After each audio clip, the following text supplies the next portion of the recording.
देखिए, राम राज्य क्या है पहले तो हम ये जानते हैं। अभी तो भागवत कथा में प्रवेश पाने से पहले हम ये समझें कि राम राज्य क्या है।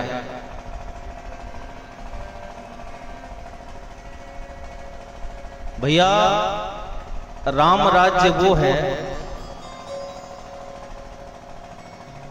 कि जहां पर मनुष्य की कौन कहे अपितु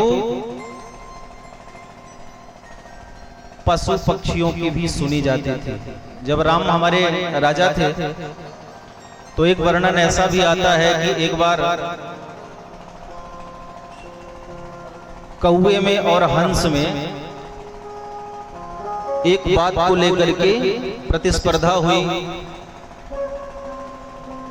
एक बड़ा पुराना वृक्ष था, भैया ध्यान से सुनना, बहुत पुराना वृक्ष था।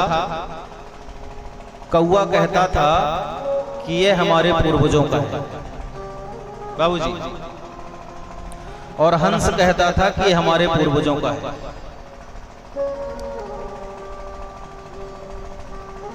तो यह बात राम जी के पास गई। राम राजा थे, राजा साहब के पास जब बात पहुंची तो राम जी ने कहा कि भैया चल करके देखते हैं कि बात क्या है। राम जी स्वयं चल करके जब जाते हैं तो कौवे से पूछते हैं, हाँ भैया बात क्या है बताओ। तो कौवा कहता है, सरकार यह जो वृक्ष है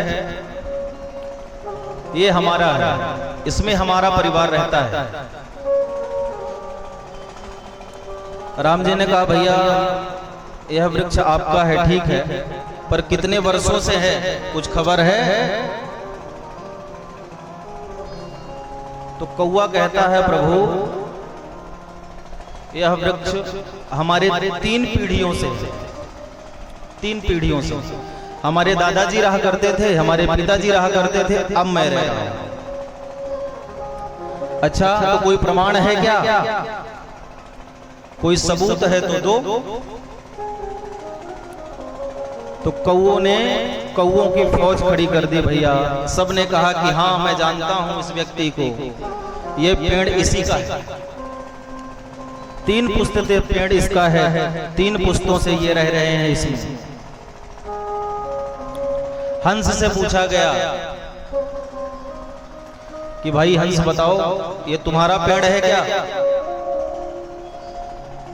हंस ने कहा, सरकार ये आदिकाल से हमारे पूर्वजों का है, आदिकाल से, अनंत समय से। तो राम जी ने कहा, भैया ये कह रहा है हमारे 3 पीढ़ी से ये पेड़ है, और ये कह रहा है कि आदिकाल से हमारे नाम ये पेड़ है, तो ऐसा क्यों ना करा लिया जाए कि इस पेड़ का निरीक्षण करा लिया जाए। ये पेड़ है कितने वर्ष पुराना, पता चल जाएगा।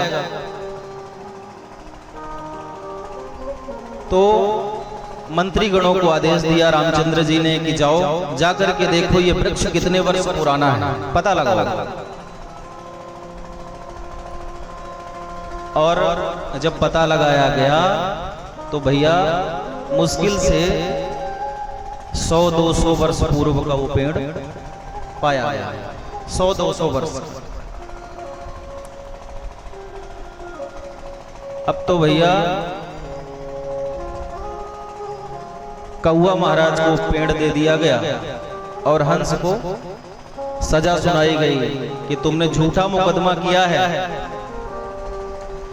कहने का अभिप्राय ये है कि राम राज्य ये नहीं, राम राज्य वो था